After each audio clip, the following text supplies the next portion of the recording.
তো কুশল কেমন আছিস? ভালো আছি। তো আজ আমার একটা প্রবলেম হয়ে গেল।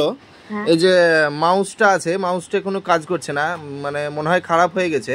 তো এখন তো কম্পিউটারটা বন্ধ করে বাড়ি যেতে চাই, তো এখন তো আমি বন্ধ করতে পারছি না। না একবারে সুইচ অফ করে বন্ধ করে দেবো? না না, সুইচ অফ করার দরকার নেই। ও দরকার নেই সুইচ অফ করার, কারণ এই কিবোর্ড থেকেই হয়ে যাবে এই শাটডাউন। কিবোর্ড থেকে শাটডাউন করা যাবে? তো কই দেখি একবার কেমন করে। প্রথমে অল্ট চিপে ধরে F4 দিয়ে কি আসবে? শাটডাউন অপশন আসবে। কই শাট ওই অপশনটা আছে, দিয়ে তারপর ওকে আছে। ওকে তো করা যাবে না, মাউস খারাপ। তাহলে এন্টার প্রেস। আচ্ছা এন্টার প্রেস করলাম, দিয়ে তাহলে ও আচ্ছা তাই তো শাটডাউন হয়ে গেল। তো বাস, এটা তো দারুণ ব্যাপার। তো বন্ধুরা আজ শিখতে পারলাম কিভাবে মাউস খারাপ হয়ে গেলে বা মাউসে কোনো কাজ না করলে কিবোর্ডের মাধ্যমে কম্পিউটারটাকে শাটডাউন করা যায়। তো এটা একটা ছোট্ট জিনিস, অনেকেই এটা জানো, আবার অনেকেও জানেও না।